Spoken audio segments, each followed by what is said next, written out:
Welcome to our channel, and today we will read a new chapter, excretion. It is included in human physio. We have completed our one topic or one chapter in human physio, that is digestion, and this is next one, that is excretion. So however, our living world is also going on, but it is not completed yet. We will complete also that chapter. In this chapter, firstly we will start from the difference between excretion and ejection. Many of us are still confused in these two terms, that is what is excretion and what is ejection. So this thing is firstly needed to clear this confusion. Okay, तो excretion firstly क्या है? Excretion mainly हम लोग जानते हैं कि urination, excretion का मतलब यूरिनेशन, ठीक है, मतलब यूरिन जो हम लोग का आता है वो एक्सक्रीशन के प्रोसेस के थ्रू ही आता होगा. कई लोग नहीं समझ पाते हैं कि वो फीसेस, और फीसेस भी एक्सक्रीशन ही हुआ. एक्सक्रीशन मतलब वेस्ट पार्टिकल को बाहर निकालना, तो कई लोग को ये भी प्रॉब्लम रहती है. लेकिन हालांकि हम बायो वाले बच्चे जो हैं कुछ, तो वो समझते हैं एक्सक्रीशन मतलब यूरिन, लेकिन ये नहीं पता चलता कि वो कौन सा वेस्ट है जो यूरिन के थ्रू निकल रहा है हमारी बॉडी से, वो कौन सा वेस्ट है, और जो फीसेस के थ्रू हमारी बॉडी से निकल रहा है वो कौन सा वेस्ट है. ठीक है, और कौन सा प्रोसेस है, किस प्रोसेस के थ्रू ये दोनों वेस्ट आते हैं. ठीक, तो हम फीसेस के लिए पढ़े थे. डाइजेशन में जब हमने पढ़ा था तो वहाँ पे फीसेस के एक्सक्रीशन के प्रोसेस को हमने देखा था. इसका मतलब डाइजेस्टिव सिस्टम से जो वेस्ट बना वो क्या हुआ? फीसेस. ठीक है, और सॉलिड वेस्ट था वो. और एक्सक्रीशन, एक्सक्रीटरी सिस्टम से जो वेस्ट बना वो क्या हुआ? यूरिन. ठीक है, तो अब देखते हैं हम इजेशन और एक्सक्रीशन में अंतर क्या है. ठीक, ये आप देख सकते हैं, एक मिनट, ये आप देख सकते हैं हमारा फूड पार्टिकल्स है. फूड पार्टिकल्स को हमने इनगल्फ किया, और ये जो दिख रहा है ये वाला, वो क्या हमारा डाइजेस्टिव सिस्टम है. लाइंस ठीक से नहीं बनी है, तो this is our digestive system.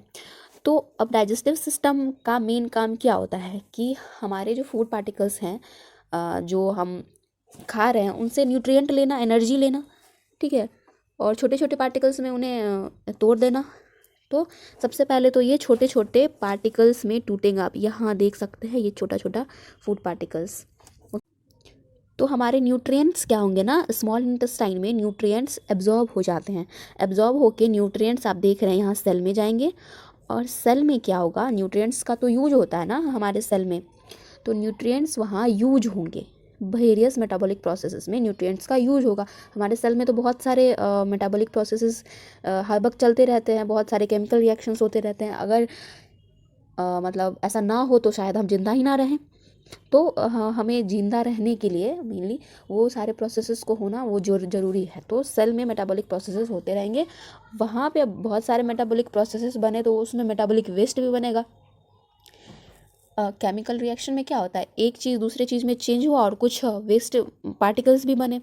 तो अब उस वेस्ट पार्टिकल्स को ना हम नाइट्रोजनस वेस्ट कहते हैं. ठीक है, नाइट्रोजनस वेस्ट कहेंगे. तो ये नाइट्रोजनस वेस्ट अब कहाँ जाएगा, ये इसको ब्लड में भेज दिया जाएगा. तो ब्लड में जब भेजा गया नाइट्रोजनस वेस्ट को, तो अब यहाँ प्रोसेस शुरू होता है एक्सक्रीशन का. यहाँ पे ब्लड क्या करेगा, किडनी क्या करेगा, ब्लड को फिल्टर करके वो सारे वेस्ट निकालेगा. और नाइट्रोजनस वेस्ट बहुत ज़्यादा हार्मफुल है. ठीक है, नाइट्रोजनस वेस्ट क्या है, बहुत ज़्यादा हार्मफुल है हमारे लिए. तो उससे जल्दी से जल्दी फिल्टर करना ज़रूरी है, छानना ज़रूरी है. तो इसलिए 24/7 हर वक्त ये काम चलता रहता है हमारे शरीर में कि क्या होता रहे, ब्लड का फिल्ट्रेशन होता रहे. अब हम इधर आते हैं, हम रास्ते से न्यूट्रिएंट से लौट के चले गए थे, सॉरी स्मॉल इंटेस्टाइन से लौट के सेल की तरफ हम चले गए थे कि वहाँ क्या होता है. अब लौटते हैं, थोड़ा देखते हैं कि अब न्यूट्रिएंट स्मॉल इंटेस्टाइन में तो हम जानते हैं ना कि और फूड पार्टिकल जो जिसका डाइजेशन नहीं हो सका वो लार्ज इंटेस्टाइन में चले जाते हैं. वहाँ भी लास्टली वाटर का एब्जॉर्प्शन हो जाता है और कुछ ड्रग्स वगैरह का एब्जॉर्प्शन हो जाएगा, and they will go through anus as faeces. तो यही सॉलिड पार्टिकल जिनका मतलब फिशेस के रूप में जो निकल रहे हैं, उसी प्रोसेस को हम क्या कहते हैं, इजेशन कहते हैं. तो सॉलिड वेस्ट क्या हो गया, फिशेस, और ये नाइट्रोजनस वेस्ट क्या हो गया, यूरिन के थ्रू निकलता है. ठीक है, तो डाइजेस्टिव सिस्टम का इधर काम हो जाता है इजेशन करने में, और एक्सक्रीशन करने में किसका काम आता है, एक्सक्रीटरी सिस्टम का. उम्मीद है कि आपको ये चीज़ें समझ में आई होंगी कि क्या एक्सक्रीशन और इजेशन में डिफरेंस है. ठीक।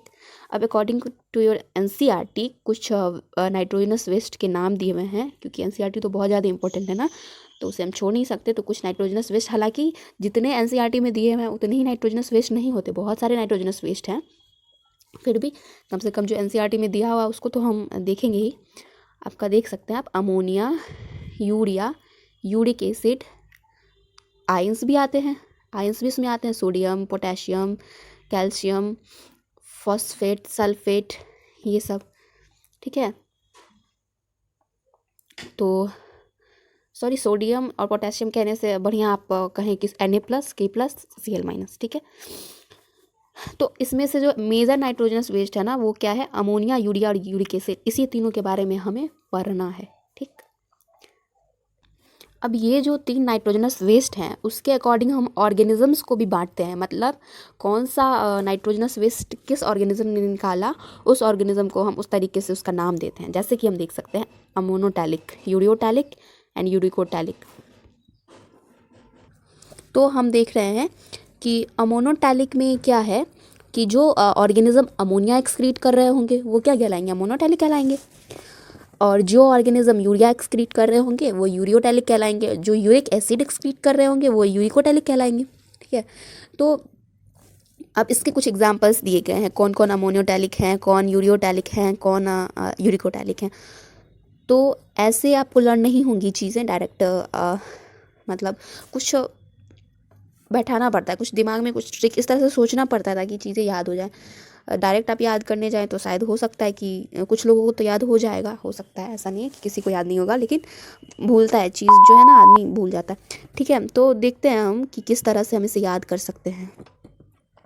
अमोनिया, मेनली आपके बुक में भी ये दिया हुआ है कि अमोनिया जो है वो सबसे ज़्यादा टॉक्सिक है। ठीक है, वो सबसे ज़्यादा टॉक्सिक है, तो उसको एक्सक्रीट करने के लिए बहुत ज़्यादा पानी की ज़रूरत होगी।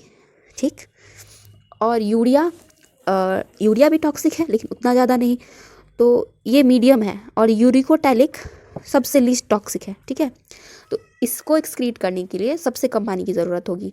तो इस तरह से आप दिमाग लगा सकते हैं कि बहुत पानी की ज़रूरत है अमोनियोटैलिक को, मतलब ऑर्गेनिज्म को, तो वो ऑर्गेनिज्म कहाँ पे होगा, पानी में होगा ऑब्वियसली।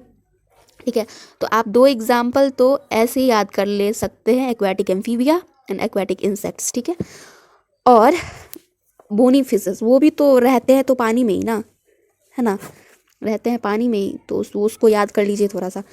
तो बोनी फिशेस को आपको एक्स्ट्रा याद करना है। तो ये तीनों example, aquatic amphibia, bony fishes and aquatic insects are given in your NCERT, but amoeba is not given. So एक अमीबा भी अमोनियोटैलिक ही है, आप इसे याद रख सकते हैं, एक्स्ट्रा पॉइंट है ये। अब हम बात करें यूरियोटैलिक की, तो हमें तो पता है ना हम यूरिया एक्सक्रीट करते हैं, है ना, तो इससे याद रख लेंगे। पहला तो मैमल्स, फिर लैंड एम्फीबियंस, ये लैंड वाले ही यूरिया एक्सक्रीट करेंगे, क्योंकि इन्हें ज़्यादा पानी की ज़रूरत थोड़ी ना है, इन्हें ज़्यादा पानी की ज़रूरत नहीं है। ठीक, तो लैंड एम्फीबियंस और मैमल्स ये तो याद हो गए। अब इसमें बोनी फिशेस है तो इसमें मैरीन फिशेस होगा। ठीक, तो आप इस तरह से याद कर सकते हैं। उसके बाद हम बात करें यूरिकोटैलिक की, तो ये अब जो बचा आप याद कर सकते हैं, बचा कुछ इनका वेस्ट सबसे कम पानी की रिक्वायरमेंट करता है, तो इनका वेस्ट प्रोडक्ट जो निकलता है ये पैलेट या पेस्ट की फॉर्म में निकलता है।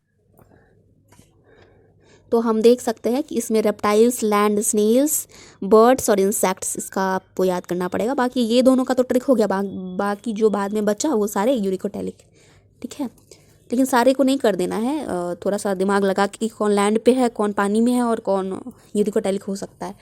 ठीक है, अब हम देखते हैं नेक्स्ट पॉइंट जो हमारे एनसीईआरटी में दे रखा है। ये सब तो हम देख ही लिए कि मोस्ट टॉक्सिक कौन सा है, अमोनिया है, और इसके लिए जब सबसे ज़्यादा पानी की ज़रूरत होगी, require large amount of water for its removal, and uric acid is list toxic and it require small amount of water for removal. और अमोनिया के बारे में कुछ और जानकारी कि अमोनिया इज़ रेडिली सॉल्यूबल, बहुत ज़्यादा सॉल्यूबल है ये, and this is excreted by diffusion. ठीक है, फ्रॉम या आइदर बॉडी सरफेस और गिल सरफेस। फिशेस में क्या होंगे, गिल सरफेस से ये एक्सक्रीट होंगी। किस चीज़ के फॉर्म में एक्सक्रीट होती हैं, अमोनियम आयन के फॉर्म में एक्सक्रीट होती हैं, और इनके रिमूवल में किडनी का कोई रोल नहीं होता है। Kidney does not play any role in the removal of ammonia. ठीक है, अब हम यूरियोटैलिक एनिमल्स की बात करें तो उनमें कौन सा स्पेशल मैकेनिज्म होता है और किस तरह से यूरिया बनता है। तो देखिए, यूरियोटैलिक ऑर्गेनिज्म में ना क्या होता है, अमोनिया लीवर में, उनके लीवर में आप देख सकते हैं लीवर लिखा हुआ है, तो लीवर में अमोनिया यूरिया में चेंज हो जाता है, ठीक है। और यूरिया क्या होता है, ब्लड में रिलीज़ किया जाता है उसके बाद, और फिर ये यूरिया किडनी के द्वारा फिल्टर्ड और एक्सक्रीट की जाती हैं, ठीक है। तो ज़्यादा टॉक्सिक, अमोनिया तो ज़्यादा टॉक्सिक है, तो ये एक एडाप्टेशन समझ लीजिए, जो भी समझ लीजिए आप, हमारे मैमल्स में यही होता है। क्या होता है कि हमारे लिवर में अमोनिया यूरिया में चेंज होता है, और यूरिया फिर ब्लड में रिलीज़ की जाती हैं, और फिर किडनी के द्वारा फिल्टर्ड और एक्सक्रीटेड होती हैं। तो एक एनसीईआरटी की लाइन दी हुई है यहाँ पे, एज इट इज़ मैंने यहाँ पे लिख रखी है कि some amount of urea may be retained in the kidney matrix of some of these animals to maintain the desired osmolarity. These animals मतलब क्या, कौन से एनिमल्स, ये यूरियोटालिक ऑर्गेनिजम्स की बात की जा रही है, कि उसमें क्या होता है ना कि कुछ यूरिया तो ऐसे बाहर निकालना ही है, ठीक है, बाहर निकल रहा है, किडनी फिल्टर कर रही हैं और फिल्टर करके उसे वेस्ट के तौर पर बाहर निकाल रही हैं, ठीक है। लेकिन फिर भी कुछ अमाउंट ऑफ यूरिया किडनी के मैट्रिक्स में रिटेन हो सकती हैं, रह सकती हैं, फिर से जा सकती हैं, कुछ एनिमल्स में ही, कुछ एनिमल्स में ही। और यहाँ में भी लिखा हुआ है, कुछ में रह भी सकती हैं, नहीं भी रह सकती हैं, तो कहीं एक्सेप्शन ऐसा भी हो सकता है कि नहीं भी रिटेन कर सकती हैं। तो कुछ एनिमल्स में क्या होता है कि ऑस्मोलरिटी, डिजायर्ड ऑस्मोलरिटी पाने के लिए यूरिया किडनी में ही रह जाती हैं, थोड़ी सी, सारी नहीं, थोड़ी सी। तो आपको ये समझ में आया होगा आई थिंक। आगे हम देखेंगे एनिमल किंगडम के बारे में, हम बात करेंगे कि कहाँ किस एनिमल्स में कैसे कैसे एक्सक्रीटरी स्ट्रक्चर्स पाए जाते हैं।